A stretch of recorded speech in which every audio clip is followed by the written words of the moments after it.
ជំរាបសួរលោកគ្រូបាទជំរាបសួរលោកគ្រូថ្ងៃនេះខ្ញុំមានប្រធានបទមួយពាក់ព័ន្ធនឹងសាច់រឿងរបស់អ្នកជំងឺយើងគាត់ឈ្មោះសំយ៉ាតលោកគ្រូគាត់ឈ្មោះសំយ៉ាតដែលជាគ្រូបរិញ្ញាបត្រនៅខេត្តស្វាយរៀងលោកគ្រូចង់សួរលោកគ្រូតែចេះអឺលោកគ្រូសំយ៉ាតគាត់មានបញ្ហាឈឺដែរហើយស្ថានភាពរបស់គាត់ពេលគាត់មកដល់ Physiochem យើងហ្នឹងលោកគ្រូតើវាចង់និយាយថាតើស្ថានភាពគាត់ហ្នឹងយ៉ាងម៉េចដែរបាទបាទលោកគ្រូសំយ៉ាតគាត់មានបញ្ហាស្ទះសរសៃឈាមនៅក្នុងខួរក្បាលហើយធ្វើឲ្យការបាត់បង់ចលនាទាំងស្រុងនៅជើងដៃខាងឆ្វេងណាបាទហើយបន្ទាប់ពីphysiotherapy ធ្វើការវាយតម្លៃរួចមកឃើញថាលោកគ្រូសំយ៉ាតគាត់មានការលំបាកក្នុងការអង្គុយទៅឈរក្នុងការដើររបស់គាត់ហ្នឹងហើយមួយទៀតដៃរបស់គាត់ក៏ពិបាកនឹងឈោងចាប់របស់នឹងចាប់កាន់របស់ផ្សេងៗបានដែរនេះជាការលំបាកសម្រាប់គាត់ក្នុងនាមជាអាជីពគ្រូបង្រៀនអញ្ចឹងណាចាលោកគ្រូជាបញ្ហារបស់គាត់លោកគ្រូណាបាទជាបញ្ហាចាលោកគ្រូឥឡូវយើងចូលដល់សំណួរទី2ហ្មងទៅតើលោកគ្រូមានវិធីសាស្ត្រនិងផែនការក្នុងការព្យាបាលអ្នកជំងឺ stroke ដោយលោកគ្រូសម្រាប់ចេះបាទណាខ្លះលោកគ្រូបាទអរគុណសម្រាប់សំណួរនេះនៅពេលដែលលោកគ្រូសំយ៉ាតមកជួបខ្ញុំផ្ទាល់ខ្ញុំបានធ្វើការវិតម្លៃឡើងវិញពីភាពលំបាករបស់គាត់និងការបំលាស់ទីរបស់គាត់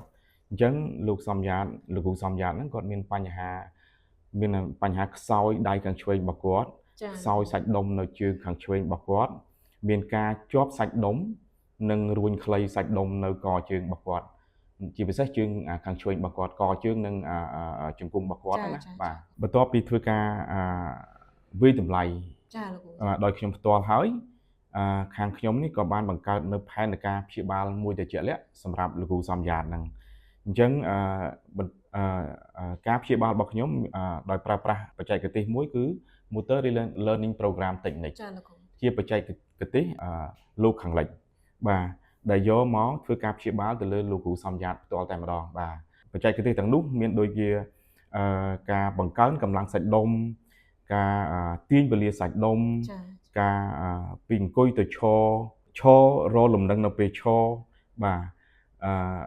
នឹងការវឹកហាត់ដើរនៅក្នុងរបារស្រោបាទបន្ទាប់ពីលោកសំយ៉ាតមានភាពជាម្ចាស់ការនៅក្នុងរបារស្រោហើយខាងខ្ញុំនេះខាង physiotherapy ខ្ញុំនេះក៏បានឲ្យលោកគ្រូសំយ៉ាតហ្នឹងធ្វើការដើរអញ្ចឹងលោកគ្រូអាចបញ្ជាក់បានទេថាតើរយៈពេល10ថ្ងៃ10ដងណាលោកគ្រូសំយ៉ាតប្រសើរបានកម្រិតណាទៅចន្លោះណា